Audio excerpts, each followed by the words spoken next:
اللهم عجل وليك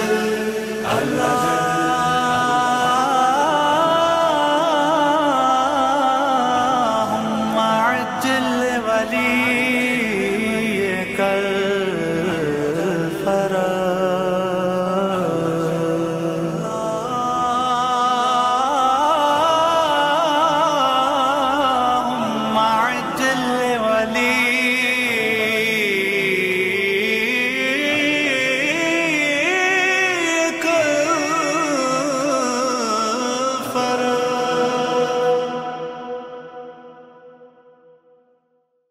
اعوذ باللہ من الشیطان اللعین الرجیم بسم اللہ الرحمن الرحیم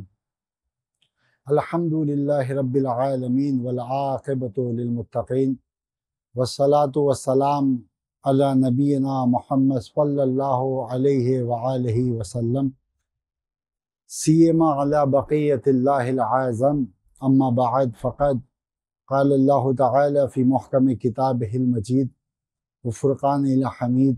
وقولہ الحق بسم اللہ الرحمن الرحیم بقیت اللہ خیر لکم ان کنتم مومنین۔ ناظرین اکرام، السلام علیکم ورحمۃ اللہ وبرکاتہ۔ آج آپ کے سامنے اس مقدس بارگاہ مقام امام زمانہ سے آپ کو اس بقیت اللہ کی آمد کے بارے میں بتانا ہے کہ جس پر ایمان رکھنا، جس کی غیبت پر یقین رکھنا ہمارے ایمان کے شروط میں سے ایک اہم شرط ہے۔ اگر ان کی غیبت پر ایمان نہ رکھا جائے، امام مہدی کی غیبت پر ایمان نہ رکھا جائے، تو یقیناً پھر ہمیں خدا کو ماننا یا اہل بیت کو ماننا،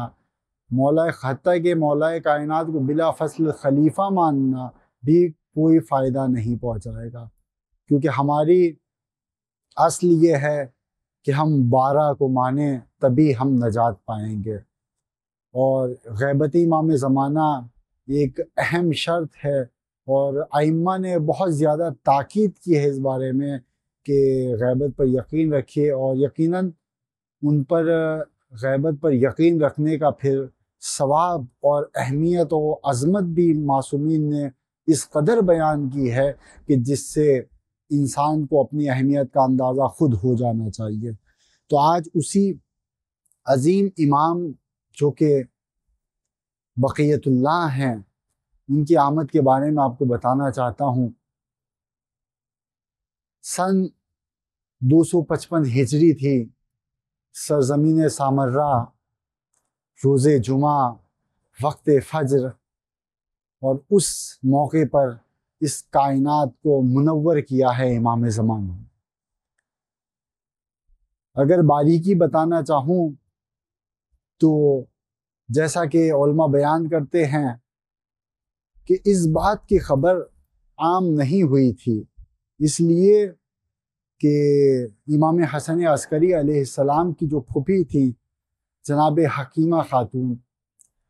ان کے بارے میں ملتا ہے، وہ بیان کرتی ہیں کہ مجھے امام حسن عسکری علیہ السلام نے بلایا، اور بلانے کے بعد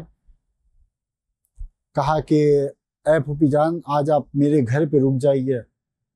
کیونکہ اللہ یہ چاہتا ہے کہ حجت خدا کو ظاہر کر دے۔ جناب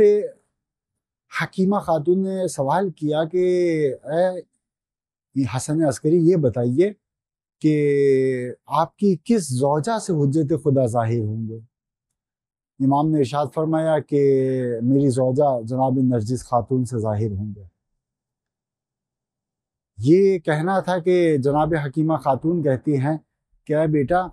میں تو کوئی بھی ایسے آثار حمل نہیں دیکھتی ہوں کہ جس سے یہ اندازہ ہو کہ نرجس خاتون عنقریب امام زمانہ کو اس کائنات میں لانے والی ہیں۔ تو اس پر امام حسن عسکری علیہ السلام کہتے ہیں کہ اے پھوپھی جان،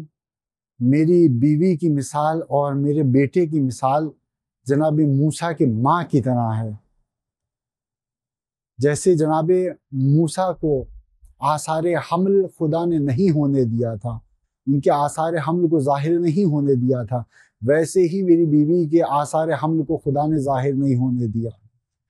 اس لیے کہ جیسے جناب موسیٰ کی جان کو خطرہ تھا ویسے ہی میرے بیٹے کی جان کو بھی خطرہ ہے، اور اسی وجہ سے اللہ نے اس حفاظت کے کام کو اس اعتبار سے انجام دیا ہے۔ چنانچہ جناب حکیمہ خاتون کہتی ہیں کہ اس کے بعد ہم رات میں وہیں پر رک گئے، یہاں تک کہ آدھی رات گزر گئی اور میں نماز تہجد میں مشغول ہو گئی، اور جناب نرجس خاتون بھی نماز تہجد میں مشغول ہو گئی۔ نماز تہجد کو تمام کر چکے تھے، اب میرے دل میں یہ شک آیا، خیال آیا کہ امام نے جو وقت بیان کیا تھا وہ وقت عنقریب ہونے والا ہے، فجر کا وقت ہونے والا ہے، لیکن ابھی تک کوئی آثار نظر نہیں آئے۔ یہ میں نے سوچا ہی تھا کہ ایک مرتبہ حجرہ امام حسن عسکری سے آواز آئی، پھوپھی جان شک مت کیجئے، اس لیے کہ اللہ کی حجت عنقریب ظاہر ہونے والی ہے۔ امام نے یہ کہا، میں جلدی سے جناب نرجس خاتون کی طرف گئی، میں ان کے کمرے تک پہنچوں اس سے پہلے میں نے دیکھا کہ وہ میری طرف بڑھ رہی تھی، اور میں نے کیا دیکھا کہ جناب نرجس کی طبیعت ایسی ہے، حالت ایسی ہے کہ ان کا جسم لرز رہا ہے، اور جب ان کا لرزتا ہوا جسم میں نے دیکھا تو میں نے ان کو سینے سے لگا لیا، اور سینے سے لگا کر میں الحمد کا سورہ میں نے پڑھا، سورہ توحید پڑھا، آیت الکرسی پڑھی۔ میں نے یہ غور کیا کہ جیسے ہی میں نے سورہ احد پڑھا اس بچے کے سورہ احد پڑھنے کی آواز آنے لگی، جیسے میں نے سورہ انا انزلناہ پڑھا ویسے ہی جو بچہ بطن میں تھا وہ بھی سورہ انا انزلناہ پڑھنے لگا، اور پھر جب میں نے آیت الکرسی جیسے پڑھی تو وہ بچہ جو بطن میں تھا وہ آیت الکرسی کی تلاوت کرنے لگا، اور میں یہ غور ہی کر رہی تھی کہ کیا اللہ کی قدرت ہے، کیا عظیم اللہ کا یہ بھیجا ہوا امام ہے کہ جو بطن مادر میں بھی تلاوت کلام الہی کر رہا ہے۔ یہ میں سوچ ہی رہی تھی کہ اس تاریکی گھر میں جو ابھی تک تاریک تھا، اندھیرا تھا، اس میں ایک نور ساطع ہوتا ہے، وہ ایسا نور تھا کہ جس نے پورے کمرے کو روشن کر دیا۔ گویا میں یوں کہہ دوں کہ جیسے کائنات کو آفتاب روشن کر دیتا ہے ویسے اس کمرے کو آفتاب امامت نے روشن کر دیا۔ اب جناب حکیمہ خاتون کہتی ہیں کہ وہ بچہ کوئی عام بچہ نہیں تھا، کائنات کے بچے ہوتے ہیں جو محتاج ہوتے ہیں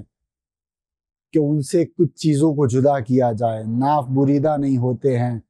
ان کو ناف کو بریدہ نہیں ہوتے ہیں، لیکن جناب حکیمہ خاتون کہتی ہیں کہ یہ بچہ جو کائنات میں آیا وہ کسی چیز کا محتاج نہیں تھا،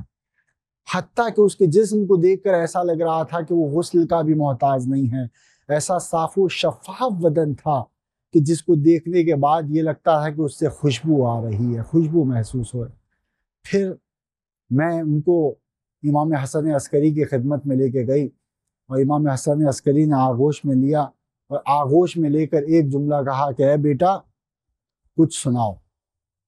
اور امام نے قرآن مجید کی آیہ کریمہ کو پڑھا، اور پڑھنے کے بعد اس کائنات پر اللہم صلی علی محمد و علی